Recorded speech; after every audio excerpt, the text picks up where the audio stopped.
Welcome to the Deep Dive. Today, we're venturing into the heart of the Indian Constitution. We're exploring the directive principles of state policy. BPSPs, yeah. Think of them as, well, guiding stars for the government when it makes laws. Principles that, courts don't directly enforce, but they're meant to be fundamental. Absolutely fundamental to how the country should be run. We'll be unpacking what makes them so significant, their real-world impact, and we're drawing from a really interesting set of sources today. And you, our listener, you might be curious about how these sort of foundational principles actually translate into real change on the ground. Yeah, how do ideals become reality? That's the journey for this deep dive. Exactly. We've got some fascinating material. There's sharp legal analysis in the Supreme Court Bar Association, a comparative look at other constitutions, how they handle similar ideas. Right. See how India fits in? And some really insightful academic views on how these directive principles interact with, your fundamental rights. That dynamic relationship, it's key. So our mission today, it's really to get a grip on the history, why they were put there in the first place. The original intent. Their relevance now in modern India, and that complex, often evolving dance with the fundamental rights. Those rights you can actually take to court if they're violated. It's about understanding how these two parts, Part 3 and Part 4, have together shaped the India we know. Okay, so these directive principles, where did the idea even come from? It's not something every constitution just has, is it? That's right. And to really get why they matter, you need to step back to pre-Constitution India. Okay. The scene was, starkly divided. Socially, economically, think about the zamindari system. Powerful landlords, huge amounts of land. And massive poverty alongside it. Exactly. So the freedom struggle wasn't just political, kicking out the British. It was deeply tied to this desire for social, for economic equality, for everyone. A real hope for a fairer society, then. And the people writing the Constitution, they came from all sorts of backgrounds, right? Different ideas. Oh, absolutely. The Constituent Assembly was this incredible mix. You had communists, socialists, capitalists, religious thinkers, secular folks. Even representatives from the old system, Zamindar's princes. Yes. So finding common ground, crafting a constitution everyone could, mostly agree on. It was a massive task, a Herculean effort, really. How long did it take? Almost 3 years. Intense debates, discussions. Just think about the weight of trying to build a nation from such different viewpoints. Wow, nearly 3 years. That really tells you something. And Dr. B.R. Ambedkar, a key architect, he has some strong views on this, didn't he? He certainly did. Even as they were setting up political democracy, one person, one vote, a huge step. Ambedkar warned against thinking the job was done. What was his worry? He argued really powerfully that political democracy just couldn't last unless it had social democracy at its base. Social democracy. What did he mean by that exactly? A way of life, he said, built on liberty, equality, and fraternity. Like a trinity. You couldn't separate them. Liberty cannot be divorced from equality. That famous quote. Exactly. And he wasn't just talking theory. He looked at India and saw, a lack of equality everywhere. Socially, you had this deep hierarchy, discrimination baked in. And economically. Huge wealth at the top, crushing poverty for so many. He saw this fundamental contradiction. Political equality on paper, but deep social and economic inequality in reality. How long could that last, he asked? So the fundamental rights in Part 3, freedom of speech, equality before law, all crucial stuff, they weren't enough. Yeah. Not the whole picture. Vital. Absolutely vital for individual freedom, for political democracy. But the founders knew they wouldn't automatically create that social and economic democracy. That's where Part 4, the directive principles, came in. Right, and here's the crucial difference, isn't it? Fundamental rights, you can actually go to court over them. You can. If they're violated, you have legal recourse. But the directive principles, That's different. Article 37 says it clearly. They are not enforceable by any court. Not enforceable, okay. However, and this is really key, the same article declares these principles are fundamental in the governance of the country. Fundamental, but not enforceable. How does that work? It means there's a duty on the state. The legislature making laws and the executive carrying them out, they are obliged to apply these principles. They're not just suggestions. They're core guidelines for how the state should act. Okay, I see. So this idea, guiding principles but not court enforced, was India the first to do this? Not entirely. The drafters definitely looked around, drew inspiration. The Irish Constitution was a big influence. Ireland, okay. And the Irish themselves had borrowed the idea, this concept of non-enforceable moral obligations for social goals from the Spanish Constitution. Interesting lineage. Yeah, this idea of setting aspirational goals for the state to strive towards, even if you can't sue them directly for, say, not achieving perfect equality immediately. And even before the Constitution, the Sapru Committee in 1945 had suggested dividing rights into justiciable, court-enforceable, and non-justiciable guiding principles. A clear precursor, then. Definitely laid some groundwork for what became Parts 3 and 4. Okay, so we have the history, the Yeah. basic idea. What are some of these core goals? What do the directives actually, direct the state to do? Well, Article 38 sets the big picture.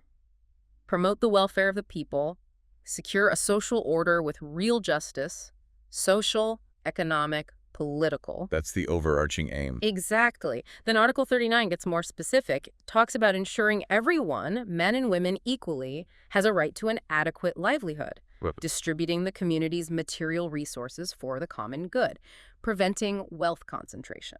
So, trying to avoid massive inequality. Sorry. Equal pay for equal work, protecting the health of workers, children, ensuring dignity. These aren't just abstract things, they're concrete policy directions. That's a pretty comprehensive vision already. Does it go beyond economics? Oh, yes. Article 41 talks about the right to work, to education, public assistance for things like unemployment, old age, sickness. Full safety nets. Essentially. Article 43 pushes for living wages for workers enough for a decent standard of life. Article 45 originally aimed for free and compulsory education for kids. Which later became a fundamental right itself, didn't it? It did, showing how these things can evolve. Then there's Article 46, very important, focusing on promoting the educational and economic interests of weaker sections, scheduled castes, scheduled tribes, others, and protecting them from exploitation. Addressing historical disadvantage. Precisely. And Article 48 even covers protecting the environment, forests, wildlife. So it's incredibly broad, touching almost every aspect of building a just society. So these directives are laying out this vision for a just, equitable society. But you mentioned earlier, right after the Constitution started, there was friction, a conflict with fundamental rights. Yes, that's a crucial part of the story. Almost immediately, cases popped up that highlighted this tension. You had Ramesh Thapar, Gopalan, but the big one early on was Champakarand or Rajan. What happened there? The Supreme Court made it pretty clear.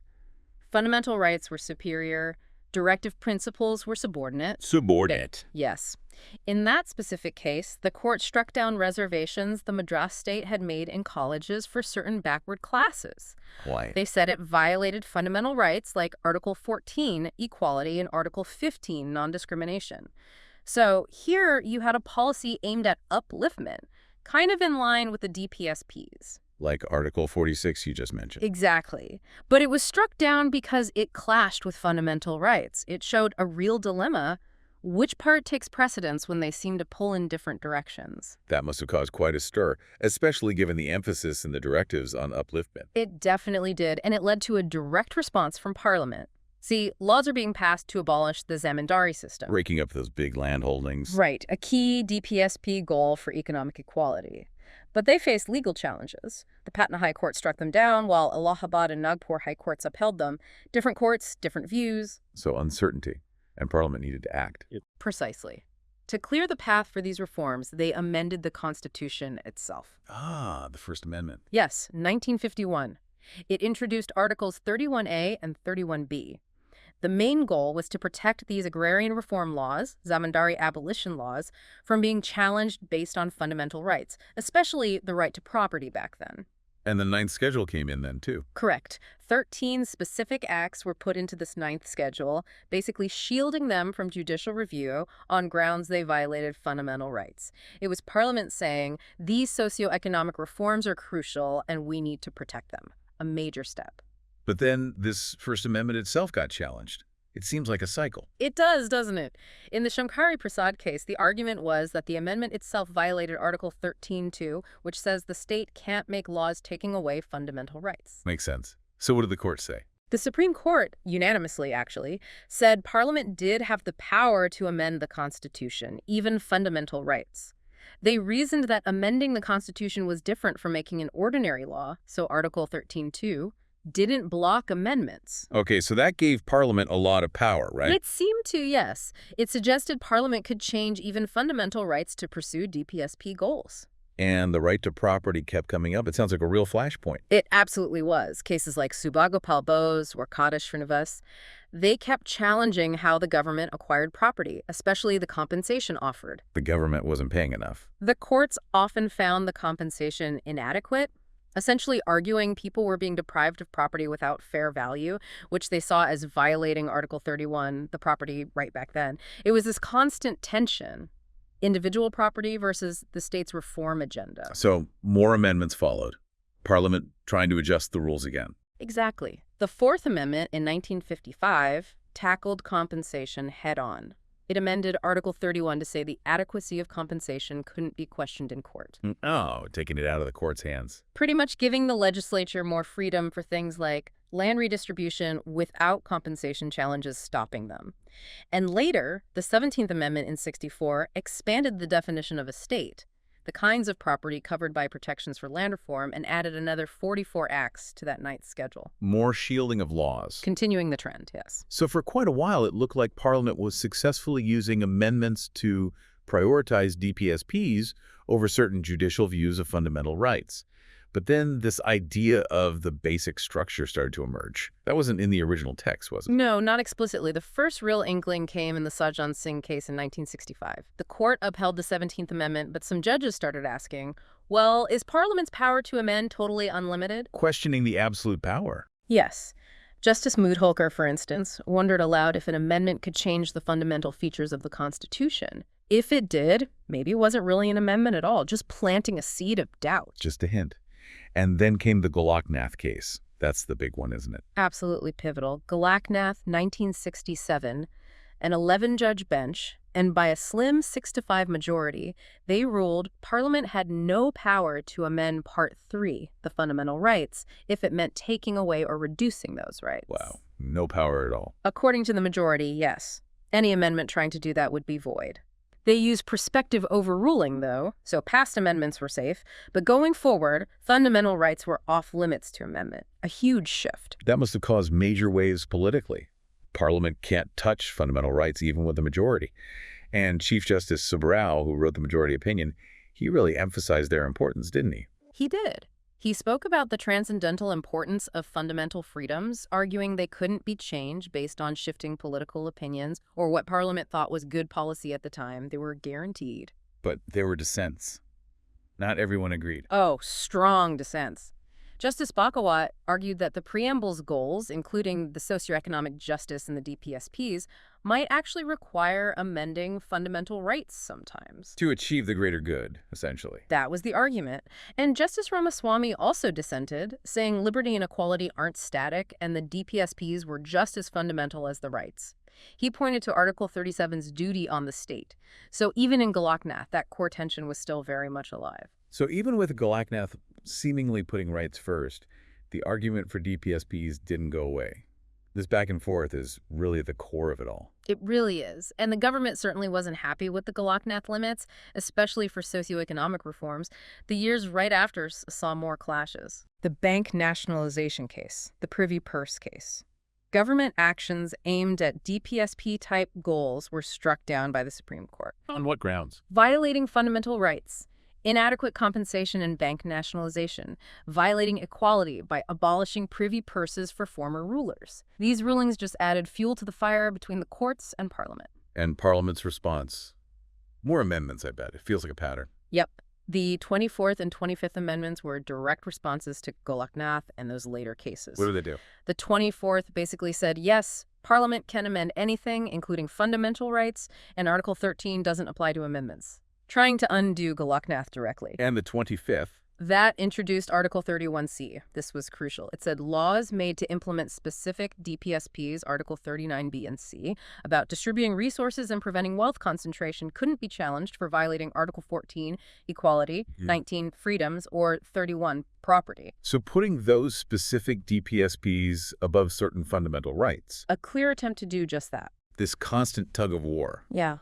It's fascinating, and it all builds up to another huge moment, right? The Kesavananda Harati case. Indeed. 1973, Kesavananda Harati, probably the most critical case in this whole saga. The court upheld Parliament's power to amend the Constitution. So overturning Goloknath on that point. Yes, but And it's a massive but.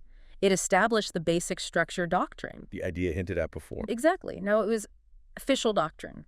Parliament could amend anything except the basic structure or essential features of the Constitution. It drew a line. What is the basic structure, though? Was it clearly defined? That's the tricky part. It was a complex, split verdict. What exactly constitutes the basic structure has been debated ever since. But the core principle was clear. Parliament's amending power wasn't absolute. The Constitution's fundamental identity was protected. So Parliament can amend fundamental rights, but not if it damages the basic structure. How did the DPSPs fit into this new framework? Well, after Kesavananda, the focus shifted towards harmony, seeing rights and directives as, working together, both integral to the basic structure. Not subordinate anymore. Less so.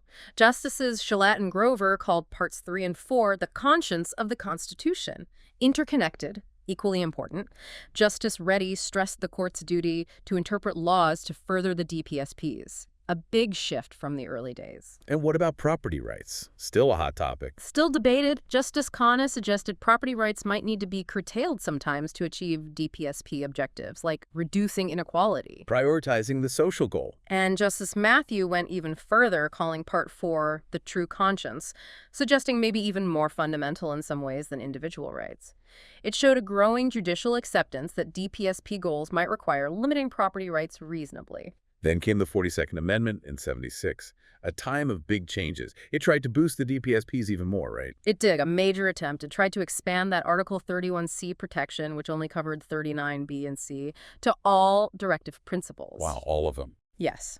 And it tried to remove judicial review for laws implementing DPSPs and even said Parliament's amendment power had no limits at all.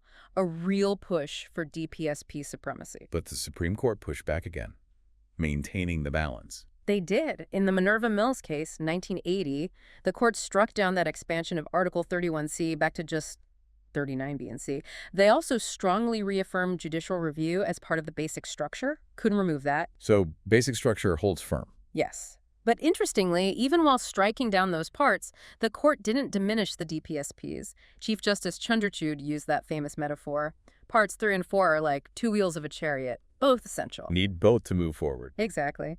Though Justice Pagwadi dissented partly, arguing for protecting all DPSPs, emphasizing the state's duty to create an equal society. So the debate on the exact balance, it lingered. So the theme is still balance, harmony. Not one over the other, but finding a way for them to work together for a welfare state.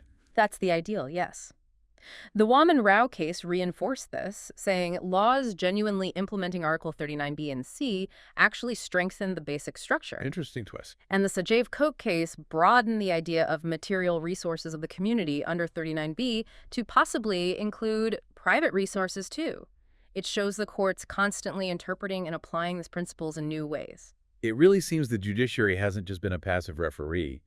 They've actively interpreted these broad principles to push for social justice. Very much so.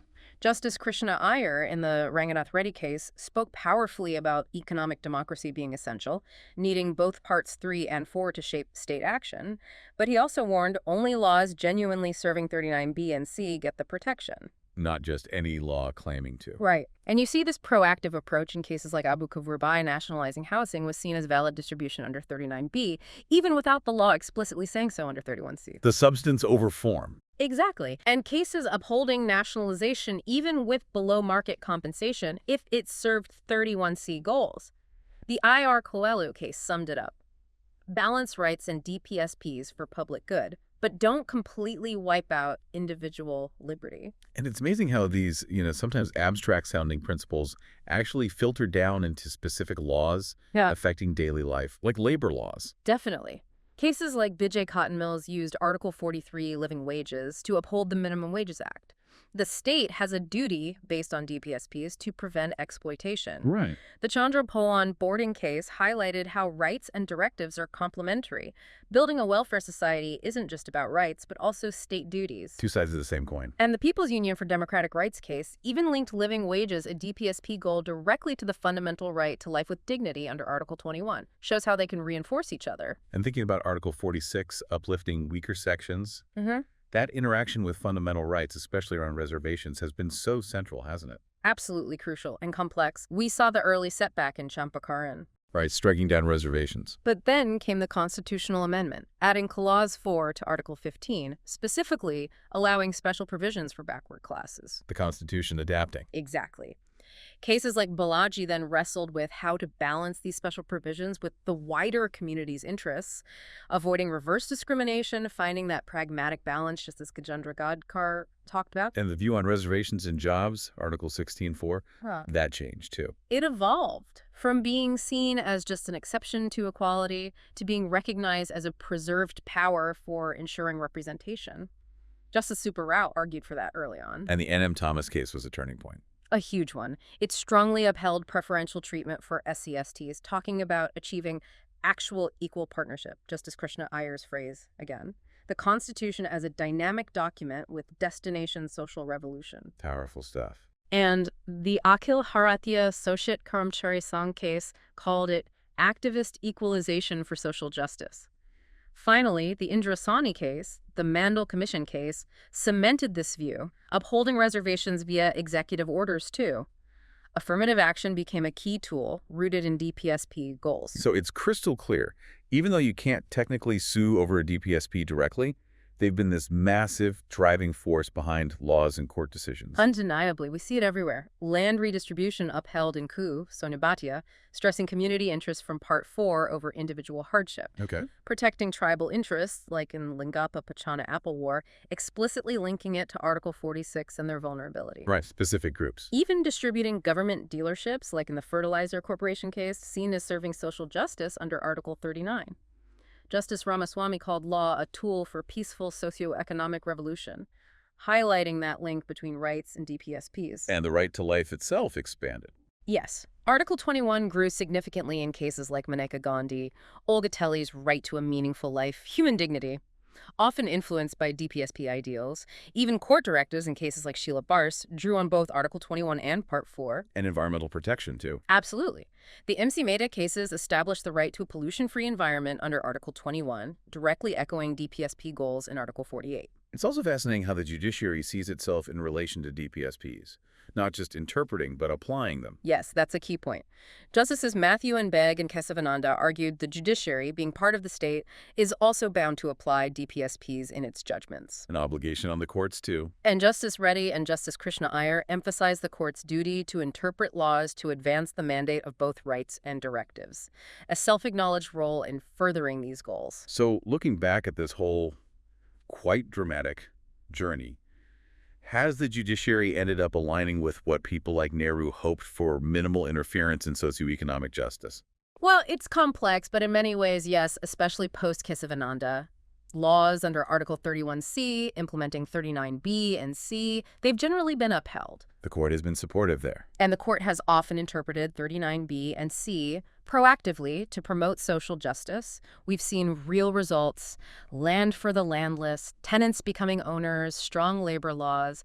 These things happened, partly guided by DPSPs. And that ninth schedule grew massively. From 13 acts to over 280, shows the legislative drive to protect these reforms. And, socially, we see people from marginalized backgrounds reaching the highest offices. The aspirational aspect realized. Exactly. As was pointed out, the Constitution made it possible for someone who sold tea to become prime minister. It reflects that transformative potential, but of course the striving for that justice envisioned by the founders, that's an ongoing duty. So let's quickly recap. The directive principles, they're these vital guides for government, not court-enforced, but fundamental. Right. They aim for a welfare state. Their relationship with fundamental rights started rocky, but evolved towards, ideally, harmony, with courts playing a key role in balancing them for social and economic justice. A dynamic balance. That's the key takeaway. Exactly. And here's something for you, our listener, to think about.